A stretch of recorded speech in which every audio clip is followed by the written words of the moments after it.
Very quickly before we jump into this video, the top link inside the description right now will send you over to the first mission of Modern Warfare. A complete walkthrough so you guys can see the gameplay, and that is over on the brand new channel. So after this video, go and check that video out and make sure you subscribe to that channel, and here we go. What's up guys, and welcome back to a brand new video today here on CodeNamePizza, and welcome to Modern Warfare. Before we jump into this video, just like every other Call of Duty release ever, we are giving away Call of Duty games. That is correct, we've got 10 Modern Warfare game codes for you guys to get, and all you gotta do to enter is make sure you leave a like on the video, make sure you put a comment inside of the comment section below right now telling me what console you want that on, and make sure you are subscribed to the channel. It's as simple as that. I will pick 10 comments over the next few days and they will receive a copy of Modern Warfare. Now, as you guys know, Modern Warfare this year does not feature any zombies content, but they have replaced it with 2 extra game modes which we get to talk about in today's video. Now, not much has really been spoken about these 2 game modes, but last week I was given the amazing opportunity to fly out to LA to actually go and play these 2 game modes early. And I have to admit, Spec Ops is so much better than I was expecting. Spec Ops is insane. And I'm going to explain exactly what Spec Ops is to you guys right now. There are 3 missions on launch, and I'm going to be covering 2 of these in this video, so you guys will at least have that other one to go and try out brand new for yourselves. I don't want to spoil everything. But on reveal of this game, when I heard Spec Ops, I thought, okay, this is going to be like Modern Warfare 2 Spec Ops, Modern Warfare 3 Spec Ops, but no, it's entirely its own thing.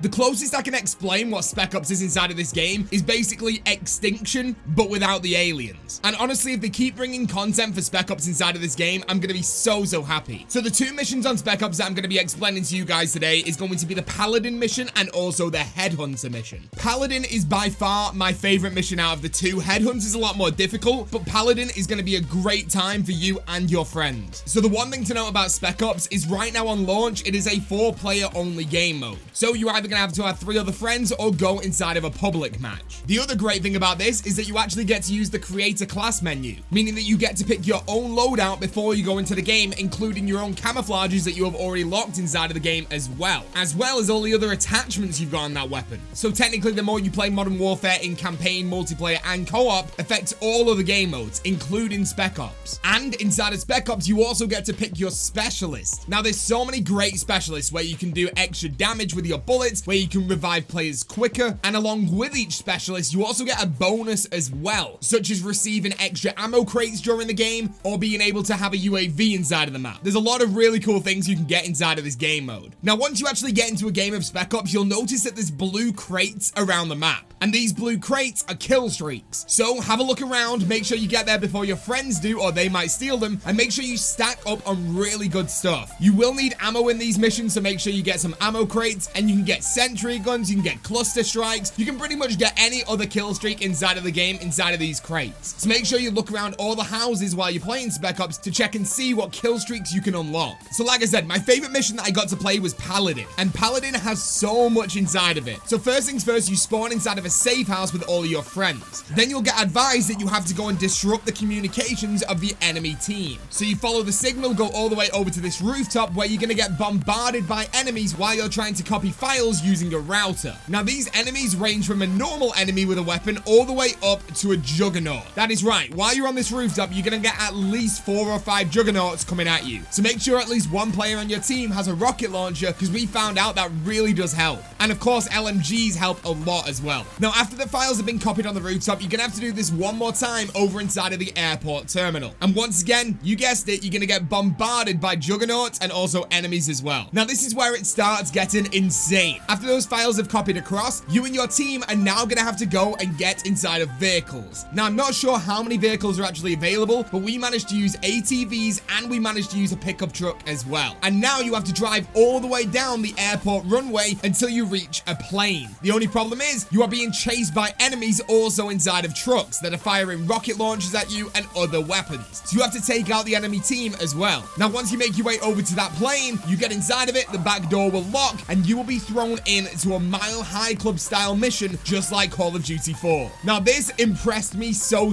much. While you're playing, you don't notice any load time at all. So the entirety of the Spec Ops mission just feels completely flawless. Inside of that Mile High Club mission, you've got to make your way from one side of the plane to the other, taking out all the enemies and collecting a nuke along the way. And right at the end of that plane, there's going to be a locked door that you have to do a breach on. Once that door is blown up, you can now go and make your way over to the back door where you're going to do another breach switch on the back door, blowing that door up and skydiving down to the ground below you, all whilst one player is still carrying that nuke. After you parachuted all the way down to the ground, once again you're gonna get bombarded by enemies, but you have to keep pushing your way through. It's not like a lockdown where they're gonna come to you. You need to make your way over to the other side of that map. And trust me, this map is huge. So you've got to push your way all the way through until you reach a hangar. Then wait for the enemies to come and surround you while you kill them all. At this point, the only thing inside of the map after you've killed everything is going to be a helicopter. And your job is to take that helicopter down and destroy it before it destroys you. And once that helicopter finally is down, you can make your way over to this pad right here where you're going to have your final lockdown of the entire mission, where once again, you guessed it, you're going to get bombarded by enemies and your job is to just wait it out, killing those enemies, staying alive until a helicopter comes and picks you up, where you'll finally be able to board that helicopter and mission accomplished. You've finished the Paladin mission. Honestly, this mission is wild. I absolutely love this one. It's so good, and if they keep on bringing content to Modern Warfare similar to this mission, I'm definitely gonna love Modern Warfare for the rest of its life cycle. So that was Paladin, but I also played another mission called Headhunter. Now once again, Headhunter's exactly the same in the setup. You get to create a class and you also get to pick your specialist. And once again, inside of the Headhunter map, you also get the blue crates, which are the Killstreaks. So make sure you look around for those first. Now your first job to do inside a Headhunter is to kill some highly ranked enemy soldiers. And after you kill them, you'll be able to collect some intel off them that they drop on the ground. You're gonna have to do this for around 10 highly ranked enemy soldiers. And after you've collected all of the intel, you can then make your way over to the stadium, which is actually really far away. It's unreal how big these maps are. And with all the rumors of Battle Royale coming to this game, I'm pretty certain that we're actually playing on parts of the Battle Royale map. So when you get over to the stadium, there's going to be 5 locations where you can place down a router, but only one location is going to be accessible every single time. So your job is to place a router down on a server, wait for files to transfer over, very similar to how Extinction works, where you'd get the drill and place it down. You're basically placing down a router, and that's your lockdown. You're going to get so many enemies coming towards you that you've got to take out. And the difference between this mission and the Paladin mission is that this mission features enemies that have bombs strapped to their chests. So if you don't shoot them quick enough, they're going to run directly at you and your team and kill everyone. So you don't want that to happen. Now the difficulty level increases massively with this mission. It's definitely a lot more difficult than Paladin, and each server you do gets increasingly more difficult until you finish the final server and a helicopter will spawn in. You would then destroy the helicopter, and then your own helicopter will come in to come and rescue you. Once you board it, you complete the mission. Now one thing that we did figure out, which I hope is inside of the game on launch for you guys, is that during this mission, if one of your team dies and bleeds out, when you start parachuting back down into the map, parachute down onto the rooftop and make sure that player has a sniper rifle. This means that they cannot be killed by any enemy inside of the game until the helicopter arrives, and you can give support to your team by using a sniper rifle on the enemies down below. It's definitely a great way how to get this mission completed, and that is my little advice for you guys to try and complete this mission. So that is Spec Ops mode. Honestly, it's absolutely fantastic, and like I said before, if Infinity Ward keep on adding a new Spec Ops mission, let's say every single month, that will bring so much to this game, and I will play that so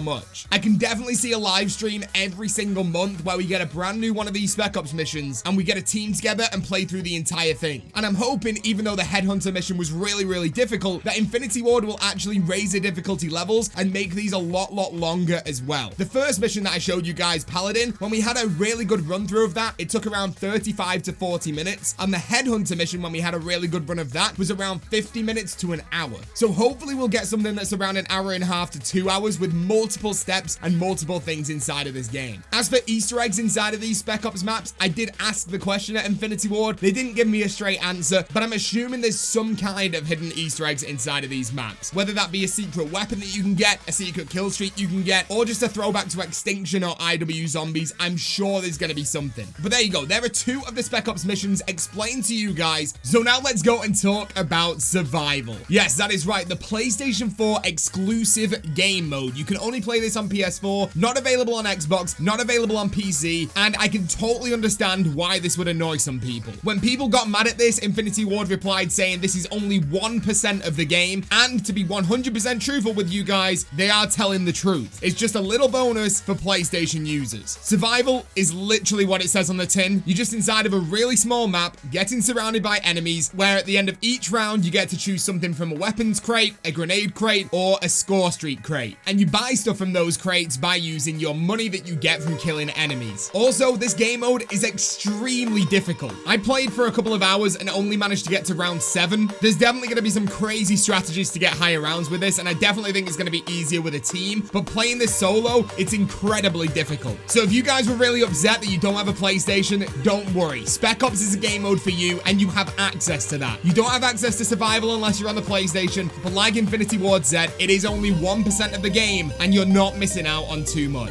And I hope you enjoyed this video. If you did and you think this looks cool, make sure you absolutely smash a like on this video right now. We're going to be aiming for 3,115 likes, and if you guys are brand new to the channel, make sure you click that subscribe button and become the latest member of the Pizza Club. But with that all said, thank you so much for watching, and I'll see you guys in the next video or the next live stream. Thank you for watching, guys, and peace out.